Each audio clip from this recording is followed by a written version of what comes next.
The road to Leipzig begins long before the cannons thunder, long before the armies collide, in the greatest battle Europe has ever seen. It begins with a silence, the cold, merciless silence of a Russian winter. Napoleon's Grand Army, once the most feared force on earth, has vanished into the snow. 500,000 men marched in, a ghostly handful staggered out, and as the survivors limp back toward the frontiers of Europe, one truth becomes impossible to ignore.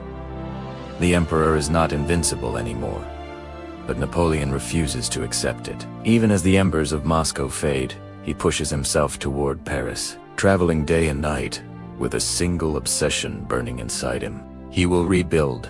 It will return. He will make Europe tremble once more. His enemies believe he is finished. They whisper that the emperor is broken, defeated, finished. They have no idea who they are dealing with. By the time he reaches Paris, the city is in shock. Rumors of disaster swirl through the streets, but Napoleon wastes no time. He strides into the Tuileries Palace like a man possessed. Within days, he is assembling another army. Young conscripts, veterans dragged from hospitals, boys barely old enough to shave. France is exhausted, its fields empty, its treasury drained, but Napoleon demands more. And somehow, miraculously, France obeys. By spring 1813, he has scraped together another massive force. An army held together not by experience, but by his will alone. They are not the Grand Army, but they are enough. Meanwhile, Europe is rising against him. Russia is coming. Prussia is coming. Austria watches from the shadows, waiting for the right moment to strike. The coalition senses weakness. They can smell blood. They see an emperor fighting alone, struggling to hold his empire together. They believe 1813 will be the year Napoleon finally collapses. And so the war begins again. Napoleon races eastward, determined to prove he has lost none of his fire. His young soldiers march with feverish speed, pushed to their limits by a man who refuses to slow down, who refuses to acknowledge the disaster he has just survived. At Bautzen, he strikes with the fury of old, smashing the Russian and Prussian forces in two rapid, brutal battles. Cannon fire echoes across Saxony. Muskets crack, smoke chokes the fields. And when the fighting ends, Napoleon stands victorious once more. But these victories feel different. Hollow, unfinished. Because each time he wins, the enemy slips away. The Allies refuse to fight the way they once did. They avoid the crushing, decisive battles. Napoleon seeks, they trade space for time, retreating deeper into Germany, drawing him further from France. Every mile Napoleon advances, his supply lines stretch thinner, his men grow weaker, and the coalition grows stronger.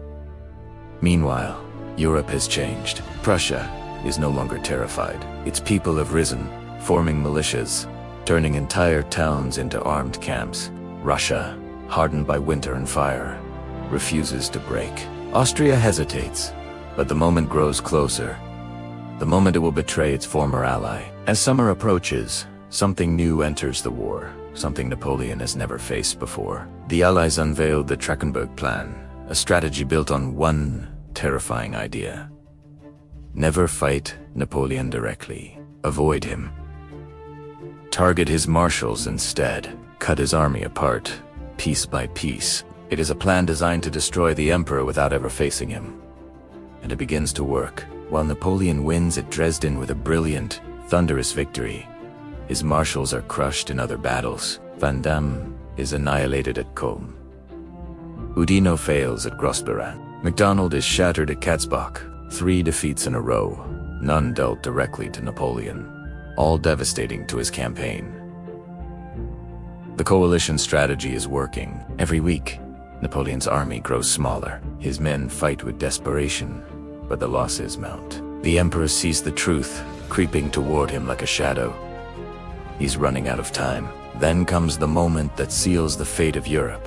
Austria, led by Metternich, finally joins the coalition. Napoleon's father-in-law becomes his enemy.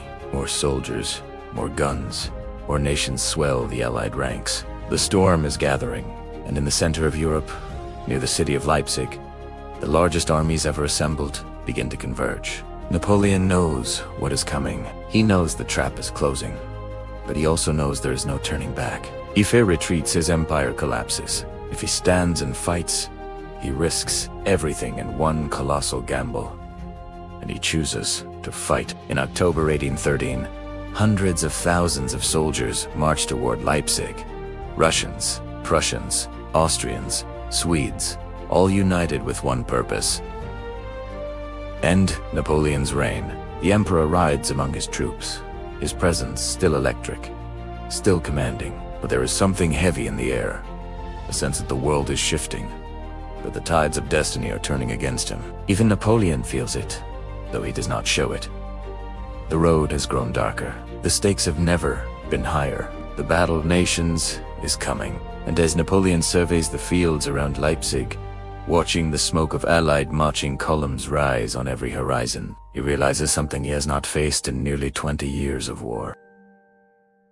Night settled over the plains of Saxony like a suffocating shroud as Napoleon's exhausted army staggered toward Leipzig. The once mighty Grande Army, rebuilt in desperation after the catastrophe in Russia, marched through mud and rain with hollow eyes and silent lips.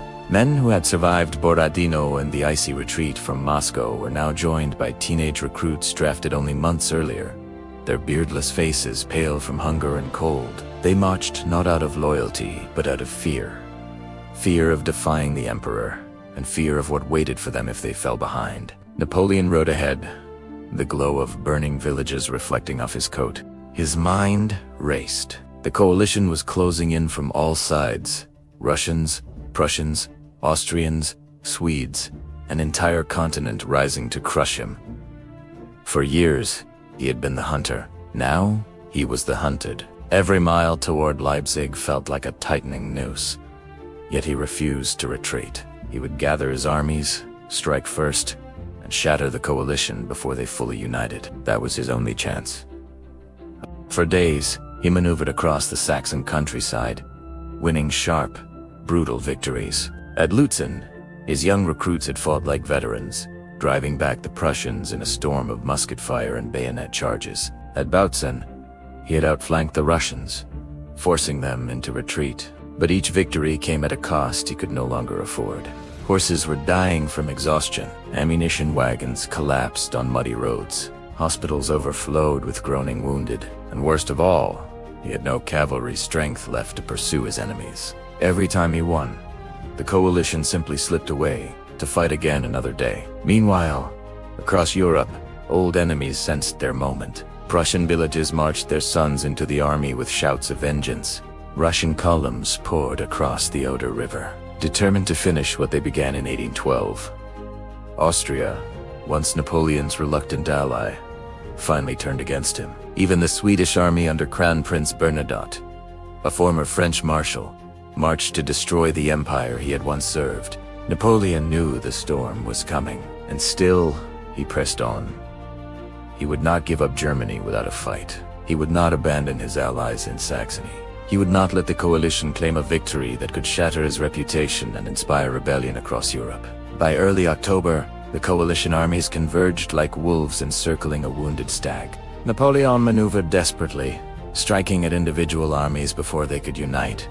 But for every blow he delivered, two more dangers rose behind him. His marshals warned him that the odds were hopeless, but Napoleon refused to listen.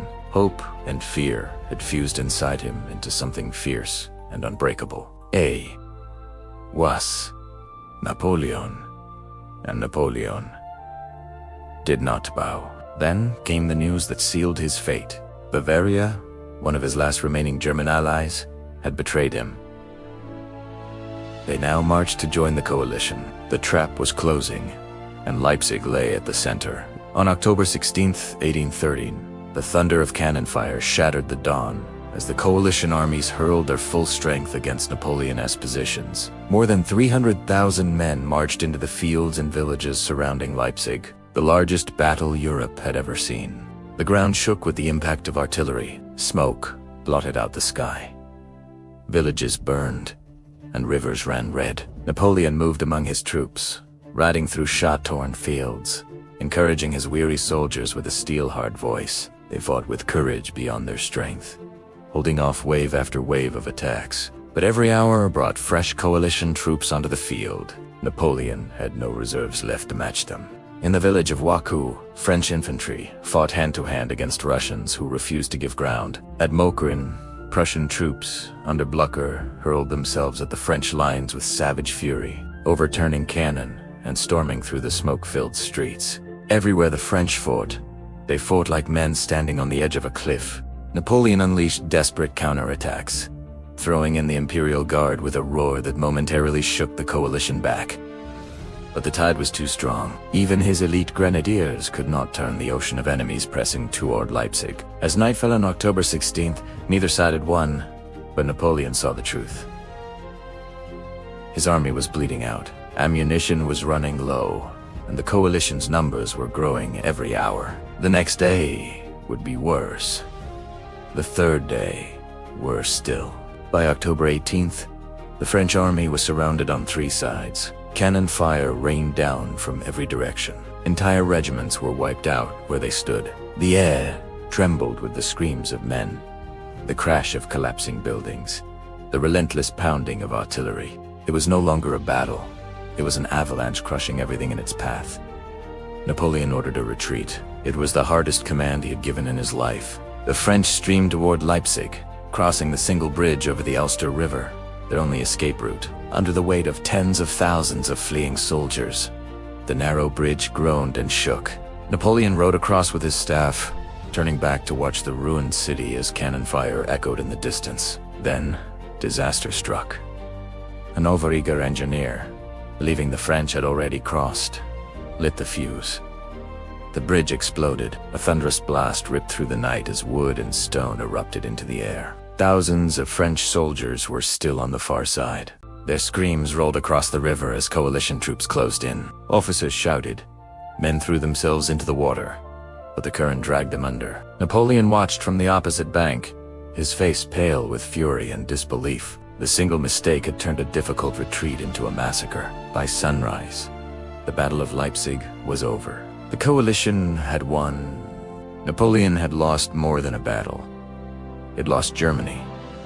He had lost the faith of his allies. He had lost the momentum that had carried him across Europe for a decade. The emperor rode away from Leipzig. In silence, behind him lay the shattered remnants of his army, the broken dreams of empire, and the rising confidence of the coalition powers who had finally struck a blow powerful enough to shake him. The road that led Napoleon to Leipzig had been paved with triumphs, victories, and empire. But after Leipzig, the road ahead would lead only one way, toward collapse, abdication, and the end of an era.